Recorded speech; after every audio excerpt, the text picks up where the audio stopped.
រពជំរាបសួរបងប្អូននិងប្រិយមិត្តទាំងអស់គ្នាសូមស្វាគមន៍ការចូលមកកាន់ Channel ពីការណៃ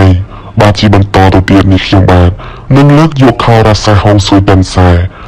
ដែលត្រូវនៅថ្ងៃអង្គារលើកមកជំរាបជូនពុកម៉ែបងប្អូនទាំងអស់គ្នាដើម្បីកុំឲ្យខាតពេលវេលាយូរ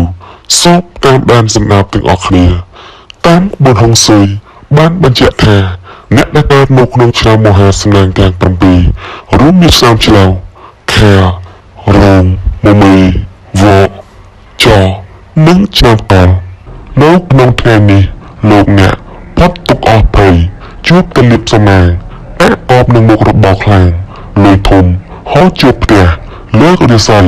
អង្គុយលើគំនរតបសម្បត្តិដ៏មហាសាលប្រកបដោយសិរីសួស្តីវិបុលសុខគ្រប់ប្រការដែលចាត់ថាជាថ្ងៃមហាសំណាងមហាមង្គលបវរមហាប្រសើរចាប់ពីពេលនេះតរៀងតងតាមជើងលេខបានបញ្ជាក់ទៀតថានៅក្នុងថ្ងៃនេះដែរលោកអ្នកនឹងមានលៀបធំចូលមកភ្នំទួនធ្វើឲ្យជួនកាលលោកអ្នកហត់នឿយនឹងការប្រមូលទុកដាក់ទ្រព្យសម្បត្តិមាសប្រាក់លើសពេលណាទាំងអស់នៅក្នុងថ្ងៃនេះផងដែរលោកអ្នកនឹងទទួលបានទ្រព្យរស់គឺមាននូលល្អៗជាច្រើនចូលមកជួយជំជ្រែងក្នុងកិច្ចការរហូតសម្រាប់ប្រយោជន៍ធំធេងនិងមានរឿងល្អៗចូលមកក្នុងពេលដំណើរគ្នាផងដែរឆ្នាំឆ្លង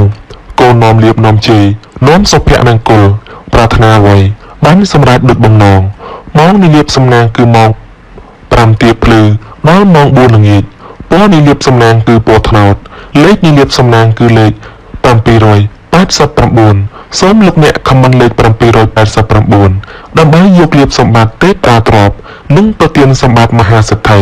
មានលៀបមានជ័យមានលុយចូលហូរហៀដូចជាទឹកបាក់ទំនប់អញ្ចឹងដែរចំពោះលោកអ្នកដែលកើតនៅក្នុងឆ្នាំឆ្លូវរាសីអស់លោកអ្នកនៅក្នុងថ្ងៃនេះឡើងខ្ពស់តដែតនៅក្នុងថ្ងៃនេះបើលោកអ្នកធ្វើអ្វីកុំរងចាំយូរពេកពីព្រោះថាផលជាផ្លែផ្កាតែងហុចមុខវិញជានិច្ចសម្រាប់អ្នកប្រកបមុខរបររកស៊ីជួញដូរវិញដោយសារតែដួងរាសីរបស់លោកអ្នកនៅក្នុងថ្ងៃនេះលើកឡើងខ្ពស់ដូចនេះទោះធ្វើជំនួញជួញដូរទីចិត្តទីឆ្ងាយអ្នករកផលកម្រៃហូរចូលដូចទឹកក្រនបំពេញបំពង់ផងដែរចំពោះការធ្វើដំណើរទៅទីចិត្តទីឆ្ងាយជួបតែសុខសប្បាយទាំងពេលទៅនិងពេលត្រឡប់មកវិញរីឯសម្ព័ន្ធភាពស្នេហាកំឡោះក្រមុំពោះម៉ាយមេម៉ាយក្តីទោះមានការស្មុគស្មាញបន្តិចក្តីបើលោកអ្នកចេះធ្វើការដោះស្រាយតែងតែជួបនូវផលសម្រេចដូចបំណងជានិច្ចឆ្នាំខាលខ្លាសេដ្ឋីចិញ្ចឹមមានប្រាជ្ញាឆ្លៀសវៃមានគំនិតភ្លឺថ្លាហើយអនាគតខ្លាចជាអ្នកមានទ្រព្យសម្បត្តិស្ដុកស្ដម្ភម៉ោងនៃលៀបសំណាងគឺម៉ោង7ព្រឹកដល់ម៉ោង6ល្ងាចពណ៌នៃលៀបសំណាងគឺពណ៌ប្រផេះលេខនៃលៀបសំណាងគឺលេខ777សូមលោកអ្នកខមមិនលេខ777ដើម្បីយកលៀបសម្បត្តិមហាសេដ្ឋីមានលុយចូលហូរហៀដូចទឹកភ្លៀងធ្លាក់ពីលើមេឃចំពោះលោកអ្នកដែលកើតនៅក្នុងឆ្នាំខាលរាសីអស់លោកអ្នកនៅក្នុងថ្ងៃនេះឡើងខ្ពស់តដែតចំពោះការងាររកស៊ីជួញដូរមានការរីកចម្រើនលូតលាស់ទៅមុខជាលំដាប់នៅក្នុងរយៈពេលនេះទោះអស់លោកអ្នកប្រកបកិច្ចការងារអ្វីក៏ដោយក៏អាចទទួលបានផលសម្រេចតាមបំណងប៉ងប្រាថ្នាទាំងអស់ហើយត្រូវបានបងប្អូនញាតិសន្តានជួយជ្រោមជ្រែងទៀតផងចំពោះបុគ្គលិកកម្មករដែលបម្រើការតាមស្ថាប័ននានានឹងទទួលបានការកោតសរសើរព្រមទាំងការយកចិត្តទុកដាក់ពីសំណាក់តៅកែឬចៅហ្វាយនាយក្រៅពីនេះបើលោកអ្នកមានដំណើរកំសាន្តទៅទីណាមកណាគឺប្រកបដោយសេចក្តីសុខសាន្តទាំងពេលទៅនិងពេលត្រឡប់មកវិញចំពោះគូស្នេហ៍គឺមានភាពរោគឡើងនឹងគ្នាណាស់ឆ្នាំរោងពស់នាគក្រាចមន្ត្រីចិញ្ចឹមធ្វើកិច្ចការងារអ្វីមួយតែងតែមានគំនិតជ្រះថ្លាប្រាថ្នាអ្វីបានសម្រេចដោយបំណងធ្វើកិច្ចការងារតូចធំមានតែអ្នកជួយគ្រប់គ្រងទំនុកបំណងសពគ្រប់បែបយ៉ាងម៉ោងនៃលៀបសំណាងគឺម៉ោង8ព្រឹកដល់ម៉ោង10យប់ពណ៌នៃលៀបសំណាងគឺពណ៌ទឹកក្រូចលេខនៃលៀបសំណាងគឺលេខ123សូមលោកអ្នកខមមិនលេខ123ដើម្បីយកលៀបសម្បត្តិអុកញ៉ាបារមីទេពតាស្ដេចនាគសៀចេញភ្លាមនឹងនាំសំណាងល្អចំពោះលោកអ្នកដែលកើតនៅក្នុងឆ្នាំរោងរាសីអស់លោកអ្នកនៅក្នុងថ្ងៃនេះឡើងខ្ពស់ត្រដែតនៅក្នុងថ្ងៃនេះ បើលោកអ្នកធ្វើអ្វីកុំរងចាំយូរពេកពីព្រោះថាផលជាផ្លែផ្កាតែងហុចមកវិញជានិច្ចសម្រាប់អ្នកប្រកបមុខរបររកស៊ីជួញដូរវិញដោយសារតែដួងរស័យរបស់លោកអ្នកនៅក្នុងថ្ងៃនេះងើបឡើងខ្ពស់ដូចនេះទោះធ្វើចំនួនជួញដូរទីជាទីឆ្ងាយអ្នករកផលកម្រៃហូរចូលដូចទឹករន់បំពេញបំពង់ផងដែរចំពោះការធ្វើដំណើរទៅទីជាទីឆ្ងាយជួបតែសុខសប្បាយទាំងពេលទៅនិងពេលត្រឡប់មកវិញរីឯសម្ព័ន្ធភាពស្នេហាកំឡោះក្រមុំពោះម៉ាយមេម៉ាយក្តីទោះមានការស្មុគស្មាញបន្តិចក្តីបើលោកអ្នកចេះធ្វើការដោះស្រាយតែងតែជួបនូវផលសម្រេចដូចបំណងជានិច្ចឆ្នាំមមីសេះនាំលៀបនាំជេរនាំសុភមង្គលប្រាថ្នាអ្វីបានសម្រេចដូចបំណងហើយអនាគតខ្លាយទៅជាអ្នកមានទ្រព្យសម្បត្តិសុខស្ដំម៉ោងនៃលៀបសំណាងគឺម៉ោង8ព្រឹកដល់ម៉ោង6ល្ងាចពណ៌នៃលៀបសំណាងគឺពណ៌ក្រហមលេខនៃលៀបសំណាងគឺលេខ333សូមលោកអ្នកខមមិនលេខ333ដើម្បីយកលៀបសម្បត្តិសម្ពោលួងបារមីទេពតាស្ដេចនាគនិងប្រទានសម្បត្តិមហាសេដ្ឋីមានលៀបមានជ័យមានលើជូលហោហៀចំពោះលោកអ្នកដែលកើតនៅក្នុងឆ្នាំមមីរាសីអស់លោកអ្នកនៅក្នុងថ្ងៃនេះឡើងខ្ពស់ទៅដែរនៅក្នុងថ្ងៃនេះបើលោកអ្នកធ្វើអ្វីកុំរងចាំយូរពេកពីព្រោះថាផលជាផ្លែផ្កាតែងហុចមកវិញជានិច្ចសម្រាប់អ្នកប្រកបមុខរបររកស៊ីជួញដូរវិញដោយសារតែដួងរស័យរបស់លោកអ្នកនៅក្នុងថ្ងៃនេះងើបឡើងខ្ពស់ដូចនេះទោះធ្វើចំនួនជួញដូរទីជាទីឆ្ងាយអ្នករកផលកម្រៃហូរចូលដូចទឹកកូនបំពេញបំពង់ផងដែរចំពោះការធ្វើដំណើរទៅទីជាទីឆ្ងាយជួបតែសុខសប្បាយទាំងពេលទៅនិងពេលត្រឡប់មកវិញរីឯសម្ព័ន្ធភាពស្នេហាកំឡោះក្រមុំពោះម៉ាយមេម៉ាយក្តីទោះមានការស្មុគស្មាញបន្តិចក្តីបើលោកអ្នកចេះធ្វើការដោះស្រាយតែងតែជួបនូវផលសម្រេចដូចបំណងជានិច្ចឆ្នាំបោកស្វាមន្ត្រីចិញ្ចឹមនាំលៀបនាំជ័យនាំសុភមង្គលប្រាថ្នាអ្វីបានសម្រេចហើយអនាគតខ្លាយទៅជាអ្នកមានទ្រព្យសម្បត្តិស្ដុកស្ដម្ភម៉ោងនៃលៀបសំណាងគឺម៉ោង7ព្រឹកដល់ម៉ោង6ល្ងាចពណ៌នៃលៀបសំណាងគឺពណ៌ស្វាយលេខនៃលៀបសំណាងគឺលេខ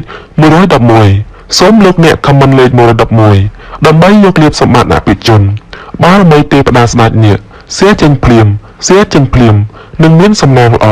និងប្រទានសម្បត្តិមហាសេដ្ឋីមានលៀបមានជ័យមានលើជូលហោហៀ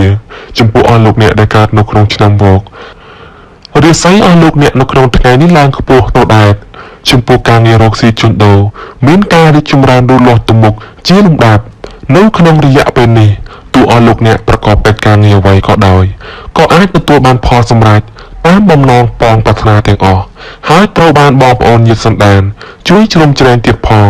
ចំពោះបុគ្គលិកកម្មករដែលបម្រើការតាមស្ថាប័ននានានិងទទួលបានការកោតសរសើរព្រមទាំងការយកចិត្តទុកដាក់ពីសំណាក់ថៅកែឬចៅហ្វាយនាយក្រៅពីនេះបើលោកអ្នកមានដំណើរកំសាន្តទៅពីណាមកណាគឺប្រកបតែសេចក្តីសុខសាន្តទាំងពេលទៅនិងពេលត្រឡប់មកវិញចំពោះគូស្នេហ៍គឺមានភាពលោកឡើងនឹងគ្នាណាស់ឆ្នាំចសំណក់នាំលៀបអុកញ៉ាចិញ្ចឹមមានលៀបមានសំណាងឈ្នះអស់មានសត្រូវប្រាថ្នាអ្វីបានសម្រេចហើយអនាគតខ្លាយទៅជាសក្តិខាបតីឬក៏អភិជនជាន់ខ្ពស់ម៉ោងនៃលៀបសំណាងគឺម៉ោង6ព្រឹកដល់ម៉ោង6ល្ងាចពណ៌នៃលៀបសំណាងគឺពណ៌ត្នោតលេខនៃលៀបសំណាងគឺលេខ789សូមលោកអ្នកខមមិនលេខ789ដើម្បីយកលៀបសម្បត្តិអុកញ៉ាលុយវ៉ាលៀនទេពតាស្ដេចនាគសៀចេញភ្លាមនឹងមានសំណាងល្អនិងប្រទានសម្បត្តិមហាសេដ្ឋីមានលៀបមានជ័យមានលើជូលហោហៀចំពោះអស់លោកអ្នកដែលកើតនៅក្នុងឆ្នាំចរាសីអស់លោកអ្នកនៅក្នុងថ្ងៃនេះឡើងខ្ពស់ទៅដែរនៅក្នុងថ្ងៃនេះបើលោកអ្នកធ្វើអ្វីកុំរងចាំយូរពេកពីព្រោះថាផលជាផ្លែផ្កាតែងហុចមកវិញជានិច្ចសម្រាប់អ្នកប្រកបមុខរបររកស៊ីជួញដូរវិញដោយសារតែដួងរស័យរបស់លោកអ្នកនៅក្នុងថ្ងៃនេះងើបឡើងខ្ពស់ដូចនេះទោះធ្វើចំនួនជួញដូរទីជាទីឆ្ងាយអ្នករកផលកម្រៃហូរចូលដូចទឹកគ្រាន់បំពេញបំពង់ផងដែរចំពោះការធ្វើដំណើរទៅទីជាទីឆ្ងាយជួបតែសុខសប្បាយទាំងពេលទៅនិងពេលត្រឡប់មកវិញ រីឯសម្ព័ន្ធភាពស្នេហាកំឡោះក្រមុំពោះម៉ាយមេម៉ាយក្តីទោះមានការស្មុគស្មាញបន្តិចក្តីបើលោកអ្នកចេះធ្វើការដោះស្រាយតែងតែជួបនូវផលសម្រេចដូចបំណងជានិច្ចឆ្នាំកុរ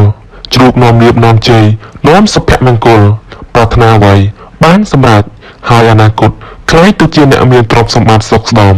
ម៉ោងនៃលៀបសំណាងគឺម៉ោង6ព្រឹកដល់ម៉ោង6ល្ងាចពណ៌នៃលៀបសំណាងគឺពណ៌ខៀវលេខនៃលៀបសំណាងគឺលេខ168សូមលោកអ្នកខមមិនលេខ168ដើម្បីយកលៀបសម្បត្តិអភិជនលុយស្ដុកបារមីទេប្រាស្ដេចនាគសៀចេញភ្លាមនឹងមានសំណាងល្អនិងប្រទានសម្បត្តិមហាសេដ្ឋីមានលៀបមានជ័យមានលុយចូលហូហៀចំពោះអស់លោកអ្នកដែលកើតនៅក្នុងឆ្នាំកុររាសីអស់លោកអ្នកនៅក្នុងថ្ងៃនេះឡើងខ្ពស់ទៅដែរចំពោះការងាររកស៊ីជួញដូរមានការរីកចម្រើនលូតលាស់ទៅមុខជាលំដាប់នៅក្នុងរយៈពេលនេះទោះអស់លោកអ្នកប្រកបកិច្ចការងារអ្វីក៏ដោយក៏អាចទទួលបានផលសម្រេចតាមបំណងបងប្រាថ្នាទាំងអស់ហើយត្រូវបានបងប្អូនញាតិសន្តានជួយជ្រោមជ្រែងទៀតផងចំពោះបុគ្គលិកកម្មករដែលបម្រើការតាមស្ថាប័ននានានិងទទួលបានការកោតសរសើរព្រមទាំងការយកចិត្តទុកដាក់ពីសំណាក់ថៅកែឬចៅហ្វាយនាយក្រៅពីនេះបើលោកអ្នកមានដំណើរកំសាន្តទូទីណាមុខណាគឺប្រកបតែសេចក្តីសុខសែនសានទាំងពេលទៅនិងពេលត្រឡប់មកវិញចំពោះគូស្នេហ៍គឺមានភាពលោកលើនឹងគ្នាណាស់បាទពុកម៉ែបងប្អូនជាទីគោរពនិងជាទីរាប់អាននីតិហោរាសាស្ត្រនៅក្នុងថ្ងៃនេះក៏ដល់ទីបញ្ចប់ខ្ញុំបាទ LRT News Channel ដែលជាអ្នកអត្ថាធិប្បាយក៏សូមអភ័យទោសនៅរាល់កំហុសខុសឆ្គងដែលកើតមានឡើងនៅក្នុងអំឡុងពេលនៃការអត្ថាធិប្បាយបើសិនជាចូលចិត្តសូមចុច like ដើម្បីគាំទ្រនិងបញ្ចេញមតិយោបល់ផ្ទាល់ខ្លួនរបស់បងប្អូននៅ comment ខាងក្រោមជាចុងក្រោយខ្ញុំបាទក៏សូមអរគុណនិងសូមគោរពលាជួបគ្នា